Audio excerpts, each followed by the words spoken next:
Hello everyone, Assalamu alaikum. Welcome back to my new another vlog. This is nice. সবার কি অবস্থা কেমন আছেন? আশা করছি আল্লাহর রহমতে সবাই ভালো আছেন, সুস্থ আছেন। আমরাও আলহামদুলিল্লাহ ভালো আছি। তো এই তো আলহামদুলিল্লাহ ইফতারটা শেষ করে এখন বাইরে চলে যাচ্ছি। বাইরে কিছু কাজ আছে আর বাজারও করতে হবে, তো তার জন্য দুজনে মিলে চলে যাচ্ছিলাম। তো সারাদিন রোজা রাখার পরে কিন্তু শরীরে আর অত এনার্জি থাকে না, তো একদমই ক্লান্ত লাগে, ইচ্ছা করছিল না বাইরে যাই। তো তারপরেও যেহেতু প্রয়োজন আছে তো তার জন্য যেতেই হবে, তো তার জন্য চলে যাচ্ছিলাম। আর এদিকে তো এই তো যত তাড়াতাড়ি করি না কেন ট্রাফিকের উপরে আর আমাদের কোনো নিয়ন্ত্রণ থাকে না। তো এই দিক দিয়ে একদম স্টেশনের পাশ দিয়ে যাচ্ছিলাম, তো ট্রেন যাচ্ছিল এই সাইড দিয়ে, তো আমরা দাঁড়িয়েছিলাম ট্রেনটা যাওয়ার পরে, তারপরে আমরা গিয়েছিলাম। তো প্রথমেই ফোনের দোকানে চলে গিয়েছিলাম, আমার মোবাইলের উপরের কাজটা যেহেতু ফেটে গিয়েছিল সেটা চেঞ্জ করলাম আর একটা নিউ কভার নিলাম। তো নিয়ে টিয়ে এদিকে চলে এসেছি, এসে এখন বাজার করে নিচ্ছি। আর বাজারে এত পরিমাণ জিনিসের দাম দেখে আর ইচ্ছা করছিল না যে জিনিস কিনি, কিন্তু দৈনন্দিন জীবনে বেঁচে থাকতে হলে তো খেতেই হবে, তো তার জন্য একদম বাজার করে নিয়েছি। মাসের প্রথম বাজারই করে নিয়েছি একদম। তো এদিকে যা যা কিনছিলাম সব কিছু একটু দেখিয়ে দিচ্ছিলাম আর কি। এই তো একটা মাজুনি নিয়েছি, ডিম নিয়েছি 2 হালি মতো, মানে প্রচুর দাম যা বলার বাহিরে। তো যারা নিম্ন মধ্যবিত্ত আছি, আমরা মধ্যবিত্ত আছি, তারা আসলে সংসার চালাতে গিয়ে হিমশিম খেয়ে যাচ্ছি। আর এদিকে একটা আতর নিয়েছি, চকলেট ফ্লেভারের একটা আতর, এটা কিন্তু পারফিউম না, এটা হচ্ছে একদমই আতর। তো এর আগেও একটা কিনছিলাম, সেটা বেলি ফুল ফ্লেভারের ছিল আর এটা একদম চকলেটের, কিন্তু আগেরটার চেয়ে এটার ফ্লেভার একটু স্ট্রং বেশি, মানে হালকা নিলেই একদম বেশি ঘ্রাণ ছড়াচ্ছে। আর এদিকে তো এই যে বাজার, কাঁচা বাজার, এইদিকে কিছু আঙুর ফল নিয়েছিলাম। আর দুদিন আগেও যে আঙুর ফলের দাম ছিল 200-250 টাকা, আজকে যে দেখি সেই আঙুরের দাম একদম 380 করে নাকি 400 করে যেন নিয়েছিল। তো এত পরিমাণে দাম বেড়ে যাচ্ছে।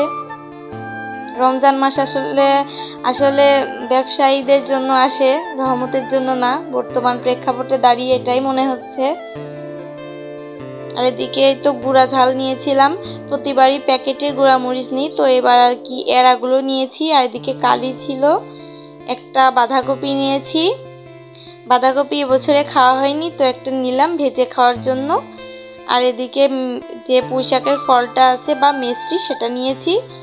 আর এই যে মহামূল্যবান মানে পণ্য, তো মাত্র এতগুলা এলাচ নাকি 80 টাকা দাম, মানে আমি শুনেই অবাক।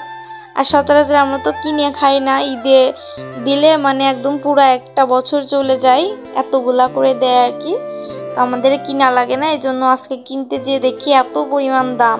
আর এদিকে বেসন নিয়েছি, শসা নিয়েছি, পেঁয়াজ, রসুন, কাঁচামরিচ, আলু, তো এই তো সবকিছু নিয়ে নিয়েছি। এখন সবকিছু জায়গার জিনিস জায়গায় একদম সেট করে রেখে দিব। মুড়ি নিয়েছিলাম, আর এদিকে একটা মুরগি নিয়েছি। তো এই তো ব্রয়লার মুরগিটা এখন আমি পরিষ্কার করে নিচ্ছি, মানে একদম জবাই টবাই করে পরিষ্কার করেই নিয়ে এসেছি। এখন শুধু আমি কেটে পিস পিস করে প্যাকেটে রেখে ফ্রিজে রেখে দিব। তো আমি এখন পরিষ্কার করে কেটে নিচ্ছি। এই তো এক চুটকিতেই একদম কেটে নিয়েছি। এখন এগুলো খুব ভালোভাবে ধুয়ে তারপর ফ্রিজে রাখবো। আর এদিকে আমি একটা মিষ্টি তৈরি করছি। তো ইউটিউব দেখে সব কিছু যে সুন্দরভাবে হয় সেটা কিন্তু না, আমি প্রথমে দুধ থেকে ছানা কেটে তৈরি করছিলাম, তো সেটা দিয়ে হয়নি, পরে আমি গুঁড়ো দুধটা দিয়ে তারপর ময়দা দিয়ে এরপরে ঘিটি দিয়ে বানিয়ে নিয়েছি, নিয়ে এখন তেলে ভেজে নিচ্ছি। তো বেশি হাই ফ্লেমে ভাজা যাবে না, আমি এক এক করে তেলের মধ্যে দিয়ে ভেজে নিচ্ছি। এই তো বেশ কিছুক্ষণ লো হিটে ভাজার পরে এমন একটু লাল লাল হয়ে যাবে। তো আপনারা চাইলে আর একটু ডার্ক করতে পারেন, তো আমি করিনি, যদি আর কি পোড়া লেগে যায় আর খেতে তিতে লাগে, এই জন্য আর কি আমি বেশি একটা ভাজিনি, ওই যে একটা একদম পুড়াই ফেলছি প্রথমে দিয়েই, বুঝতে পারিনি। তো এই তো এরপর ঠান্ডা করে শিরার মধ্যে দিয়ে তারপরে খুব ভালোভাবে আমি এটাকে রেখে দিব ঠান্ডা করতে, যাতে রসটার ভিতরে খুব ভালোভাবে ঢুকে যায়। তো এই তো আমার মিষ্টিটা একদম রেডি হয়ে গিয়েছে। এটা আমি ইফতারির সময় খেয়ে নিব। তো আজকের ভিডিওটা আর বড় করব না, এতটুকুই। সবাই ভালো থাকবেন, সুস্থ থাকবেন, আমাদের জন্য দোয়া রাখবেন।